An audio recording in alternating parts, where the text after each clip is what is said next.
Millennials have never said that. How dare you? Welcome to South Jersey Girls. I'm Marianne Aleardi. I'm Jayne Feld. I'm Elyse Notarianni. And I'm Marianne Aleardi. You had such enthusiasm when you just said your name. You know why? I had a revelation that this is the last one we're doing in 2020, and the next time it's going to be in 2021. Oh, that made you happy. Yes, very. There you go. Then I want to say that again. I'm Marianne Aleardi. How's that? I feel like I should balance it out. I'm Elyse Notarianni. Oh, bummer.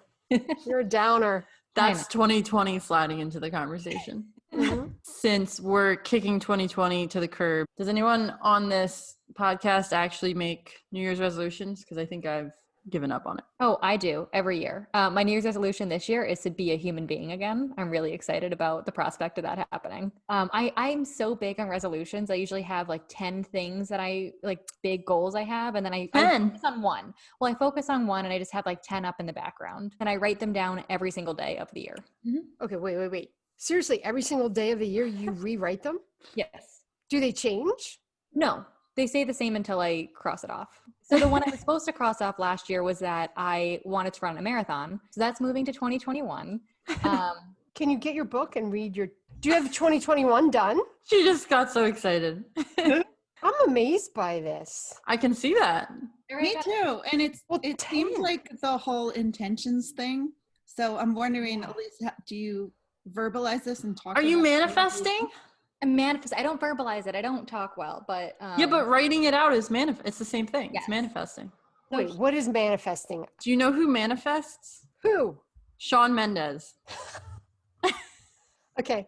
Just because he does it, I still don't know what it means. It's the idea of put it out into the universe enough, the universe will like give it back to you. Or if you write down the same thing like every day, or if you write, I've seen a lot that are like you fill up a page with the same like sentence. This is not a new concept. Do you understand? I didn't say it was. Oh, okay. No, well, the manifestation. Are you manifesting? That's a new word for it. Oh, are you going to say law of attraction? How do you know that it's a new word for it? Because I never heard of it before. I've heard of its concept a lot. Doesn't mean it's not. Doesn't mean it's new. I know all terms. Yes. Yeah, really. Yes, but it's like you millennials think. Like you hear Bohemian Rhapsody by Queen and you're like, wow, this is a great new song. And Jayne and I laugh. Yes. Millennials have never said that. How dare you? I think some have. Anyway, back to resolutions. And Elyse, show us your... Yes. Yeah. Sorry. Yes. It goes on the side of my to-do list. So I have my 10 goals that I write down every day, and I have 10 gratitudes, little habits that I would like to do every day. Like I would like to work out for 30 minutes every day. I like to read for a little bit every day, stuff like that. And then I have my things to do for SJ, things to do for home. And I very rarely cross anything off. Okay, well, those are my goals. What are your goals? I had a weird goal last year. I took this Pilates class and the teacher was like, I started doing this and I gained an inch. And I was thinking, in height? Yeah. What? So you want to grow at age like 40? Yeah. How tall are you? 5'9". But I think that as long as I don't shrink, I'll be happy. So Jayne's growing an inch this year. I've always hated resolutions. And I feel like they just not bode well for me. Yeah, I feel like they just give you, it's just pressure. I will say though, last year or maybe the year before, I read this article about this guy who had all of these goals, like life goals that he wanted to hit, and he wasn't getting anywhere. So what he decided to do was use his passwords to set the goal. His password would be lose 20 lb. I'm sorry. Are you about to tell everyone what your password is? Yes. Why? Because that seems like a bad idea. Why? No. My password. Oh my God. My password is patience 2020. Why do you think? Are you gonna go change your password now? Oh yes. Oh yeah, no. I thought you were saying like I shouldn't be telling people I want to be more patient because I'm like no. They'll be thinking she'll never be more patient. I meant why would you ever tell anyone any of your passwords? Because it's patience 2020. So now I have to do one for 2021. All right. Everyone look out for next year for patience 2021. No, because it was interesting. Every time you type in your password, then you're reminded of what you hope to become or to have more of this year. Yeah, you've had some patience with some mistakes I've made the past couple days, so I appreciate it. That's You're doing great. Thank So you. that I've also heard people who they'll set an alarm every day, like a recurring alarm for every day at noon that has the word come up. I need to do that with meals. But Klein, your password could be eat God. on time 2021 or eat 3 meals 2021. Guys, There I'm is- back into everything you've I ever was just gonna say there is absolutely no way I am doing anything that has to do with my resolution for a password because of this conversation. No, but you know what I mean. Come up with something so that you're all day long, you're reminding yourself of what you're trying to do. But you realize this lets people know what is going through your head when you're making your passwords. Okay, nobody's ever going to be able to figure out what my goal is for next year. Oh what are my you talking God. about? I haven't said what my goal is for next year. That's such a Well, we'd like Gen you to. X. I was just going to say, no, I don't know what it is. I actually thought I'm going to put it on social media and ask people, what do you think my password You're going should to be? ask, wait, you're going to ask social media, what do you think I should change about myself? And think that you're going to have a happy answer to that? Well, I think everyone's going to say nothing, Marianne. Mm-hmm. And so my password will be social media is so so perfect 2021. 2021. Yes, perfect 2021. Didn't say the same thing. We almost did, Klein. No. Actually. No. I will watch that again and we'll see. I'm too much of a mess to do New Year's resolutions because I try to do what Elyse does, which is have goals, but I do them for about like 2 or 3 weeks and then I get bored and then I'm like, all right, on to the next thing. You know, I think every day people should be thinking about how can I be a better person, right? That should be like your goal every day. That's just part of your life, is to be a better person always at all time. I don't have to say password though. no, like could just be improve 2021. Be better 2021. Oh, That's a good so one. Vague. Be better. No, Talk but it's about not too much pressure. I know what it means. That's like be best. No, see, it's be better. If we want to get all technical about this, you really, even when you're making personal goals, you should follow there's an acronym and it tells you what characteristics your goal should have. And one is that it's attainable. You know, someone's listening and they're screaming the acronym at you right now. I mean, I hope so. If only you could hear. Yeah, I apologize. Yeah, but the idea is that if you make them too vague, such as be better, and you don't give a timeline, you're never gonna feel that you've achieved that goal. Or it's like if you say that you want to go, I want to work out more, but you didn't work out at all the year before, and then you worked out twice the next year. It's technically you achieved it, but did you really do anything? Okay. Specific is another one of the letters. I understand that. Yeah, I understand that. Be better is that's something I can't really define, but I'll think about, if I made that my password, I would be thinking about that at various times throughout the day, throughout the week. That's a mantra. I just realized that's a mantra. That's not a goal. Oh. Yeah. That's something that you want to keep in mind to define how you act from day to day. It's not something that you're So maybe chasing. my list is mantras and goals, because some of mine are I want to run a marathon, and some of it is what's another one I have? Oh, I'm an exceptional girlfriend, which means that sometimes. No, I think I write that down. I know. That is a really sweet and really good goal. It's just I so did not expect that. Really? I think sometimes I'm not the nicest human being in the world at all times, and sometimes I have to constantly remind myself that I should have more patience for the fact that John gets a different phrase that he'll repeat 15 times a day, and I should laugh at it more than I get annoyed. That's amazing. What's today's phrase? He's been getting back on this kick of saying kings do king things. Ooh. Oh my God. You should put it on a t-shirt. Yeah, you should. That's a great Christmas present. That's hilarious. I found the goal acronym. It's SMART goals. I cannot believe I couldn't remember that. Oh, I've heard that. Specific, measurable, attainable, realistic, and time-based. I just have a problem putting that much work into it, that much thought. Don't tell me that there was never a time that you ever, that you didn't look and say, here are some of the things I'd like to do. I'd like to start doing more multimedia. I'd like to have events. I'd like to do this. That's exactly what it is. Right. Yes, but I didn't write it anywhere. We don't have to write it. It's not It's for in their everybody. head though. You don't like the label. That's Yes, it. You I do don't all like of it, but you just don't like to say out Right, loud that that's okay. what you're doing. Okay. I'm here today with Rick Williams from 6ABC, who I'm really looking forward to talking with. Rick, do you have any New Year's resolutions?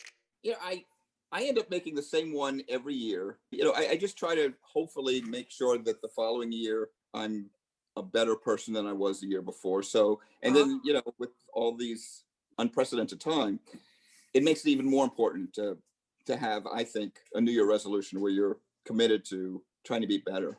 Yeah, that's pretty good. That's a good point. Very good. Yeah.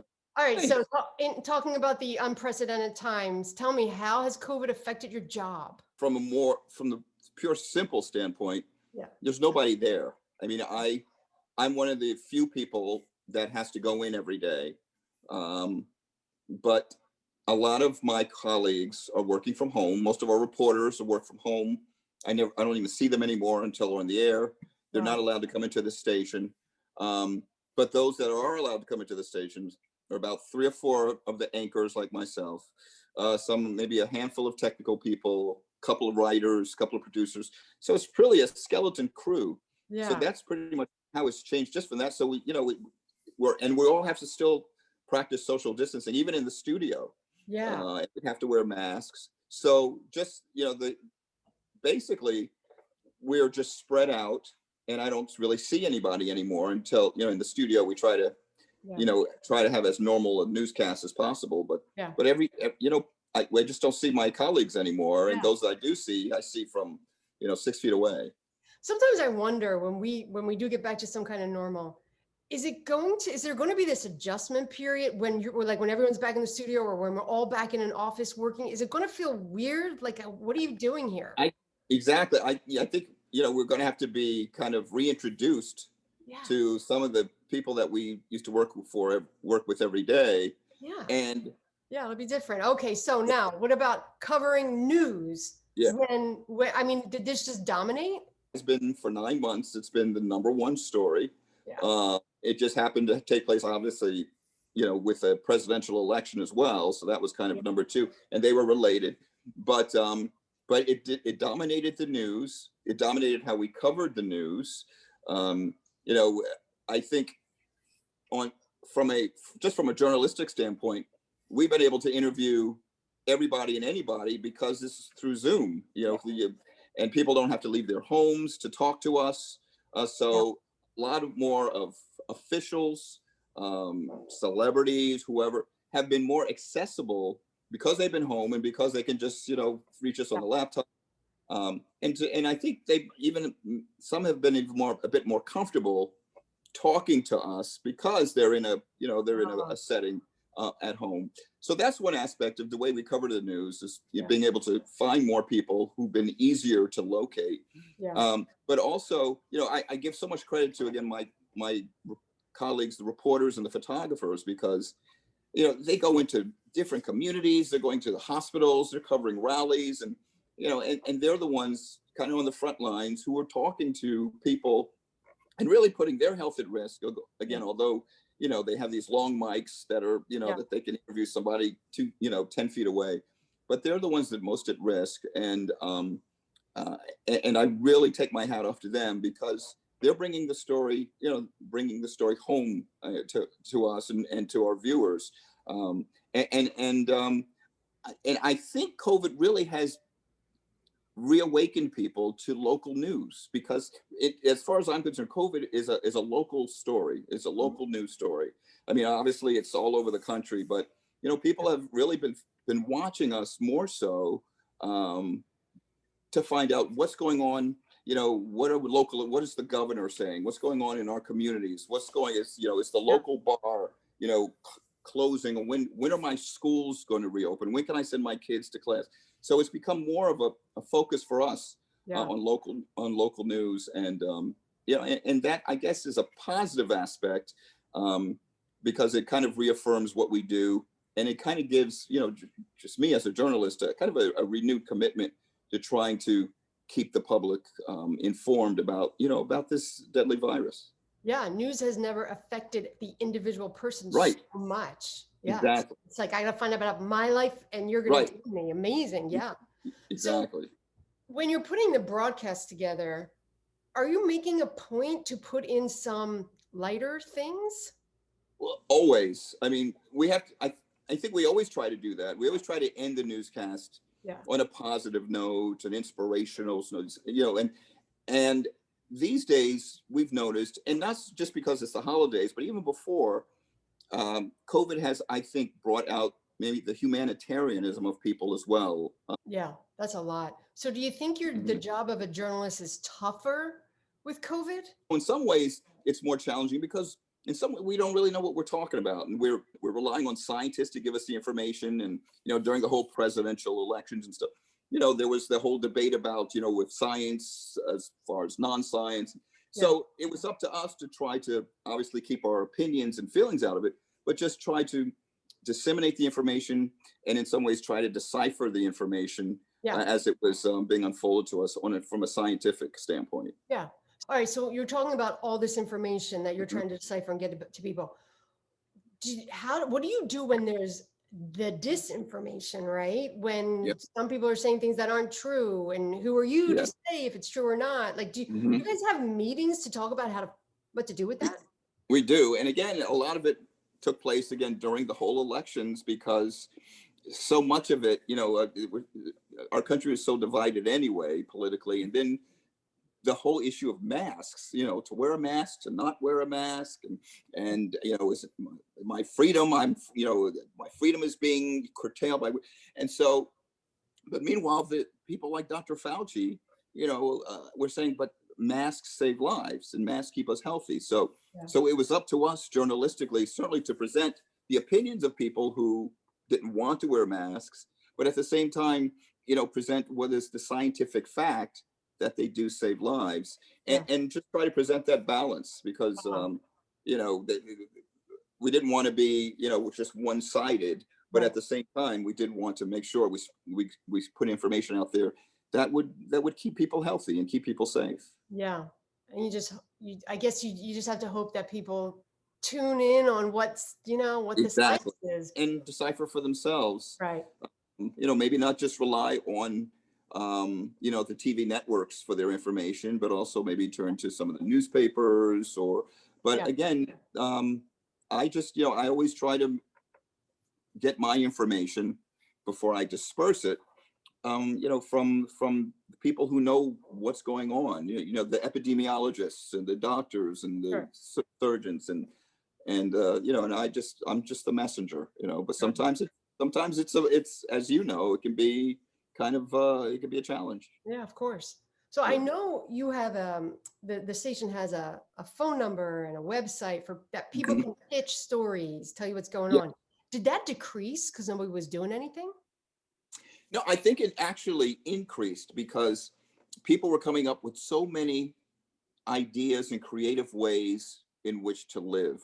Like during Halloween, people were coming up with ways in which they could give kids candy without having to leave their homes. Like this one guy who had a tube from his window and he was putting candy down the tubes, and, those types of things. Halloween and like Christmas, it was just important that the kids have something that they can enjoy during these tough times. So yeah, that's awesome. So do you feel a personal responsibility, or are you aware of your effect on people now when they're in quarantine and you're there every day at 5 o'clock? I feel it only because we've heard it from viewers, like people will write in or Facebook me. I've gotten more than a few Facebook messages saying it is such a reassurance to see you on the air every night, and that kind of brings it home for me. Yeah. How long have you been there? I have been at 6ABC since 1988, so almost 35 years. Oh, I know. my God. I was 12 when I started. Right. Yes. I know that. Yeah. So, and I wasn't born when you started. That's right. There you go. So you've been up my whole life.